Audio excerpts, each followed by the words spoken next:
My name is Evan, I whispered as I stood at her door, trying to steady my breath. I just need to know why. My voice shook, but I forced myself to speak. Lena opened the door only halfway. Evan, stop making this harder. You're nothing I can build a future with. Her words hit me like a punch. Nothing? I asked, my chest burning. After 3 years? Don't act shocked, she snapped. You're too simple. You don't fit the life I want. Behind her, I heard a man laugh. Mark's voice. My cousin. My jaw tightened. He's there? I whispered. Lena looked away. Mark understands what I need. He can give me more. More than me? My hand shook, and I hated that she could see it. Yes, she said coldly.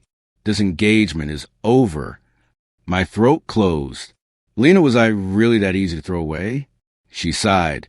Please leave, Evan. Don't make this messy. A part of me cracked. Right? I whispered. I get it. She shut the door without another word. I stood there for a long time before turning away, feeling something inside me collapse into silence. I didn't sleep again. I muttered as I dragged myself into work. My manager frowned. Evan, you look dead. Are you okay? I'm fine, I lied, even though my chest felt hollow. At lunch, 2 co-workers whispered, Did you hear? His fiancée left him for his cousin. I clenched my jaw and walked away. When I got home, Ryan knocked on my door. Open up, man. You can't hide forever. I opened the door a little. Ryan, I don't want to talk. That's the problem, he said. All you do is sit in the dark. I can't think straight, I admitted. Her voice won't leave my head. You're nothing. It keeps replaying. Ryan stepped closer. She doesn't get to define you. Everyone's talking about them. I whispered. Lena and Mark, they're out together like nothing happened. Ryan's face tightened. That's cold. But you can't let this destroy you. I can't eat. I can't work. I feel like I'm slipping. You're hurting, Evan, he said softly. But you're still here. That means something. I looked away. I don't feel like I'm here. But deep inside the pain, something sharp began to form. Anger. Get up, Ryan said, grabbing my arm. We're going for a walk. It's midnight. I muttered, but he didn't let go. That's why we're going, he insisted. You're drowning, Evan. Outside, the cold air hit my face. Ryan didn't wait.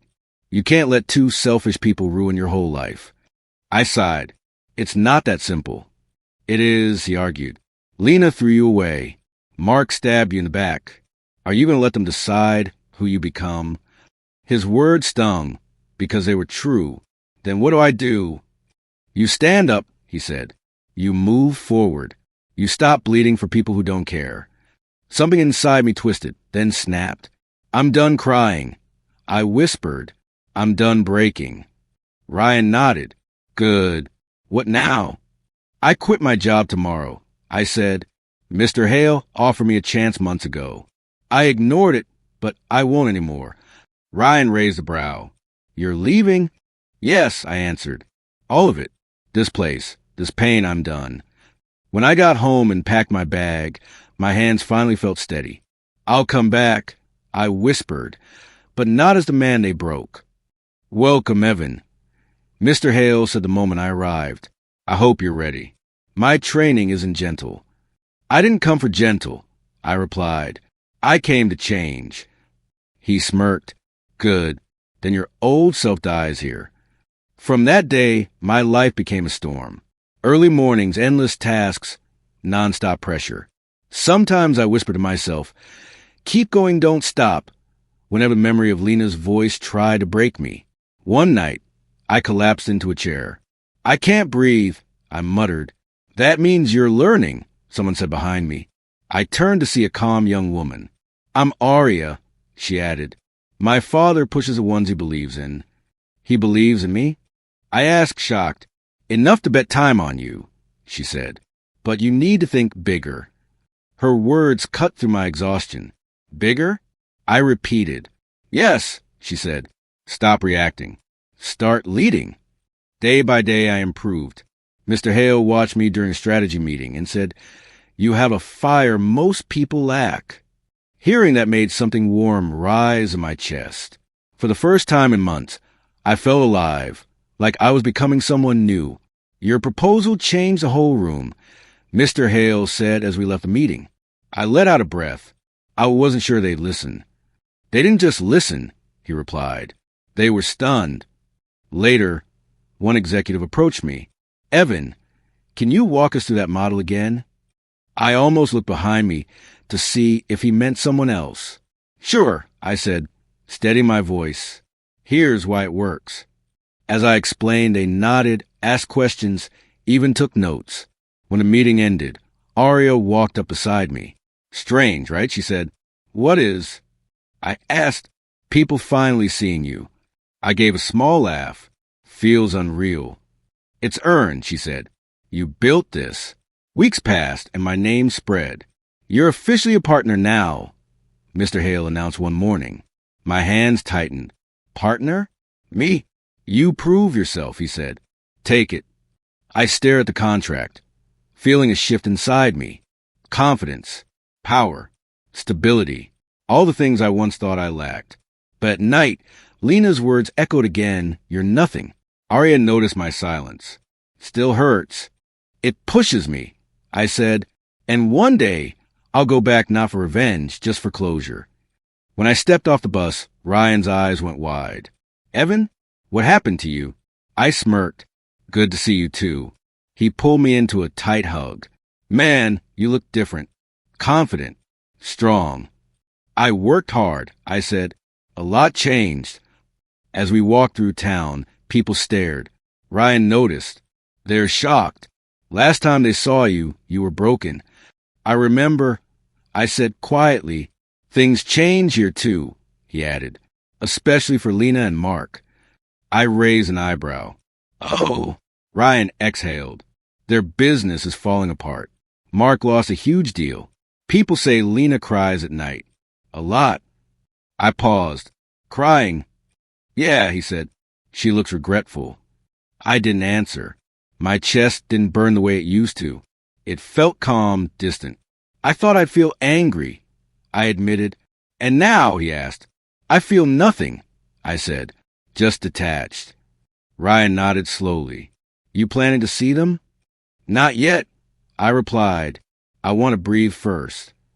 We walked past places that once crushed me. I stared at them and felt nothing. Ryan smiled. They don't hurt anymore, do they? No, I said. Not anymore. I stepped into the cafe, and Lena stopped mid-sip. You're back? She whispered. I pulled out a chair. Looks like it. She stared at me like I was someone she used to know but couldn't place anymore. You look different, she said. Stronger. Successful. I shrugged. Life changes people. Her hands shook. I owe you an apology. I made a mistake. Just one. I asked. She swallowed hard. I didn't know what I was losing. You didn't care to know, I replied. She leaned closer. Can we talk privately? I shook my head. We already talked. You just didn't listen back then. Silence wrapped around us. She searched my face for anger, softness, anything familiar. I felt none of it. You don't feel anything? She asked. Nothing, I said. No pain, no love, just peace. Her breath hitched as if she finally understood. Please don't look at me like a stranger. That's what I am now, I said, standing. Her eyes filled with fear. For the first time, she realized the weight of everything she threw away. I left. I spotted Mark near the parking lot, and he smirked like he still owned the world. Didn't expect to see you back, he said, trying to sound relaxed. You look tired, I replied. Long week. He laughed weakly. Long year. Look, I know you've heard things. I stayed silent. His eyes twitched. Fine, he snapped. I'll say it. I went after Lena because she looked good and had money. You were in the way. So I lied about you. And yeah, I used her. She let me. My stomach turned, but I didn't interrupt. I mean, she wasn't perfect either, he added quickly. Half of this mess is her fault. Blaming her won't clean your hands, I said quietly. He stepped closer. Are you back to ruin me? Is that your plan now? I shook my head. I don't need to ruin you. You're doing that alone. His face drained of color. Don't act like you're better than me, he muttered. But his voice trembled. I'm not acting, I answered. I just stopped sinking. He looked away, defeated. In that moment, I realized Karma didn't need my help. He was already collapsing. She called me the next morning. Evan, can we meet one last time? Her voice trembled. I hesitated. Why now? I can't sleep, she whispered. I keep thinking about everything. About you. About what I did. I sighed. Go on. I thought Mark was better for me, she said, voice cracking. I was wrong. I regret it all. I stayed silent, watching her words tremble through the phone. Please, can we try again? She asked. I shook my head. Lena, I loved you once. I really did. But you killed that love yourself. I can't, she stammered. I've grown, I said. I'm not the same man you left behind. I won't go back to that person. Tears streamed down her face. Please, Evan, don't leave me like this. I felt a strange calm. I'm not leaving you in pain. I'm leaving you in your own choices. I stood up, turned, and walked away. For the first time, I breathed freely. No guilt, no anger, just peace.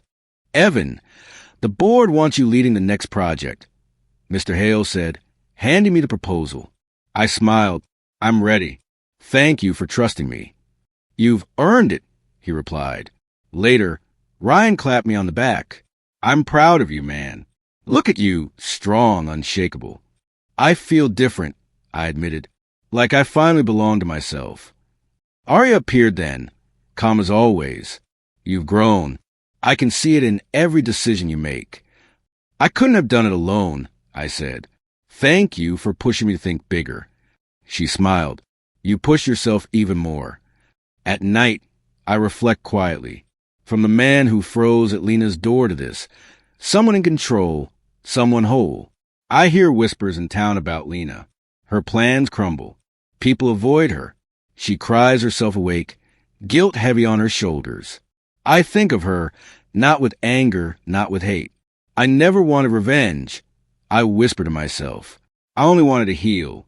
And in healing, I became the reason she can't sleep at night.